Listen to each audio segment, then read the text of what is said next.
तो आइए स्टार्ट करते हैं इस वीडियो को। जानेंगे क्रिप्टो करेंसी मार्केट के कुछ लेटेस्ट अपडेट। जानेंगे कि मार्केट में क्या चल रहा है, क्या बड़ी न्यूज है, क्या बड़ी खबरें हैं इस वीक की। तो सबसे पहले स्टार्ट करते हैं, जो हमारे टॉप पे क्रिप्टो करेंसी है उनके प्राइस एनालिसिस कर लेते हैं और उनके प्राइस देख लेते हैं, मूवमेंट कैसा चल रहा है। तो सबसे पहले बिटकॉइन की बात करते हैं। तो बिटकॉइन जो है $98,000 के आसपास ट्रेड हो रहा है जब मैं ये वीडियो रिकॉर्ड कर रहा हूँ, और ये फ्लक्चुएशन हो रहा है 98 से लेके $1 लाख के आसपास।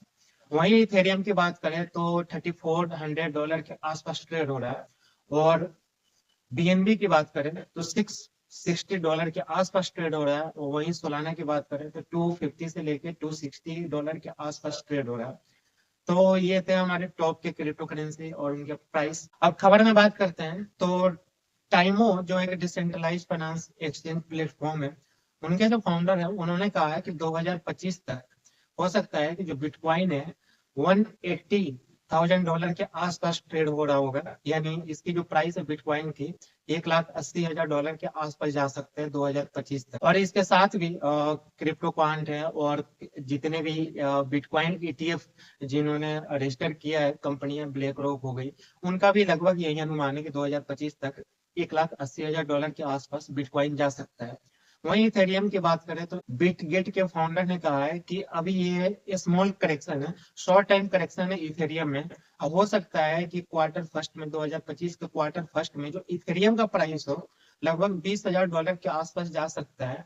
यानी अभी इथेरियम के प्राइस में हम काफी ज्यादा चेंजेस देख सकते हैं और काफी ज्यादा रिटर्न देख सकते हैं। लगभग 6x तक उन्होंने अनुमान लगाया है कि लगभग $20,000 के आसपास जा सकता है जो क्वार्टर फर्स्ट है 2025 का। अब बात कर लेते हैं सोई ब्लॉकचेन और जो उसका नेटिव टोकन है सोई टोकन, दिन पे दिन ग्रो कर रहा है और इसका जो परसेंटेज है ग्रोइंग का दिन पे दिन बढ़ रहा है, और अभी इसने 100% से ज्यादा का रिटर्न दिया था। तो इसके बारे में ये बोला जा रहा है, जो क्रिप्टो मार्केट के एक्सपर्ट्स हैं उन्होंने कहा है कि इसलिए हो रहा है कि जो सोई ब्लॉकचेन है वो क्रिप्टो डेवलपर्स के लिए, ब्लॉकचेन डेवलपर्स के लिए बिल्कुल बेहतरीन यूजर इंटरफेस प्रोवाइड कर रहा है और उन्हें बेहतर एक्सपीरियंस दे रहा है रादर देन अदर ब्लॉकचेन। और ये सोलाना का कंपटीटर भी माना जा रहा है, और इसकी जो कम्युनिटी है वो भी काफी अच्छी कम्युनिटी है जो सोई टोकन को प्रमोट कर रही है और सपोर्ट कर रही है। और साथ में कुसामा की बात कर ले तो कुसामा ने पिछले एक दिन में 100% से ज्यादा का रिटर्न दिया है। और कुसामा जो है ये भी एक डिसेंट्रलाइज प्लेटफॉर्म है, और ये भी डेवलपर्स के लिए ब्लॉकचेन है जहाँ पे डेवलपर आके अपना ब्लॉकचेन प्रोजेक्ट क्रिएट कर सकते हैं। तो कुसामा का जो अभी प्राइस चल रहा है $50 के आसपास चल रहा है, जो कि पिछले 1 से 2 दिन के अंदर 100% यानी 2 गुना रिटर्न दिया है इस टोकन ने।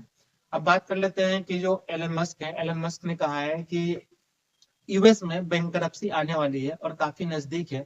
वो इसलिए हो रहा है क्योंकि जो यूएस का इनफ्लो है वो काफी कम है और आउटफ्लो है वो ज्यादा है। यानी जो आउटफ्लो है वो 6 ट्रिलियन से ज्यादा का है और जो इनफ्लो है वो 4 ट्रिलियन के आसपास का है। यानी इनफ्लो आउटफ्लो का मतलब ये है कि जो इनकम है वो कम है और जो एक्सपेंडिचर है या एक्सपेंसेस है यूएस गवर्नमेंट के या यूएस कंट्री के वो ज्यादा है, वो 6 ट्रिलियन से ज्यादा है। तो इसके चलते हो सकता है, और उसके साथ भी यूएस का जो डेप्ट कैलकुलेटर है उसके हिसाब से $36 ट्रिलियन का डेप्ट हो चुका है यूएस गवर्नमेंट के ऊपर। तो उन्होंने ये आशंका जताई है कि हो सकता है कि बैंक करप्सी आने वाली हो, और इसके लिए हम इस पे कदम उठाएंगे और इसके लिए कुछ रेगुलेशन भी तैयार करेंगे, और इसके लिए अलग से बजट भी बनाया जाएगा ताकि इन सब चीजों को संभाला जा सके।